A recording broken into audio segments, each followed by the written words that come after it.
Hello అండి. కార్తీక మాసాలు ఎప్పుడు వచ్చాయో, ఎప్పుడు వెళ్ళిపోయాయో కూడా తెలియట్లేదు. పూజ అయితే చాలా తొందరగా అయిపోయింది అనిపిస్తుంది. ఎందుకంటే ఈ స్వామి మాలలో పడి నేనైతే కార్తీక మాసాలు అయిపోయాయని కూడా నాకు తెలియట్లేదు. సో ఈరోజైతే శుక్రవారం కదా, పాడ్యమి పూజ అయితే చేసేసుకున్నాను. ఇంట్లో పూజ అయిపోయింది. ఇంకా ప్రసాదాలు అయితే రెడీ చేసుకోవాలి. పాడ్యం రోజు తప్పకుండా బూరి, గారి, పులిహారు, పరమాన్నము, వడపప్పు, పప్పు, అన్నము, ఇంకా అప్పడాలు అలాంటివి ఏవైనా సరే భిక్షలాగా నేనైతే ప్రిపేర్ చేసుకుంటాను. ప్రసాదాలు అయితే పెడతాను. ఇంకా ముసలి వాళ్ళకైనా పిల్లలకైనా అయితే ఊర్లో అయితే పెట్టేదాన్ని. సో ఇక్కడైతే అందరూ స్కూల్కి వెళ్ళిపోతారు కదా, సో ఇంట్లో అయితే పెట్టేసుకున్నాను. బయట ఆకాశ దీపం దగ్గర నేను దీపం పెట్టుకుంటాను కదా, అక్కడ కూడా రోజు బయట దీపం పెట్టుకునేదాన్ని. అక్కడ కూడా ప్రసాదం పెట్టేసి 30 రోజులు మంచిగా అయిపోయిందని అయితే సరే మొక్కుకుంటాను. సో ఇంట్లో కూడా ప్రసాదం అయితే పెట్టేసుకుంటాను.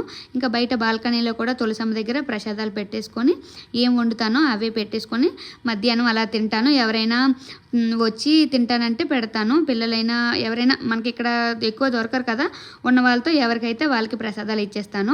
సో పాడ్యం రోజు పూజ అయితే నా ఇంట్లో ఇలా చేసేసుకున్నాను. చాలా బాగా అయింది అనిపించింది. Thank you very much. Video నచ్చితే లైక్ చేసి నా ఛానల్ని సబ్స్క్రైబ్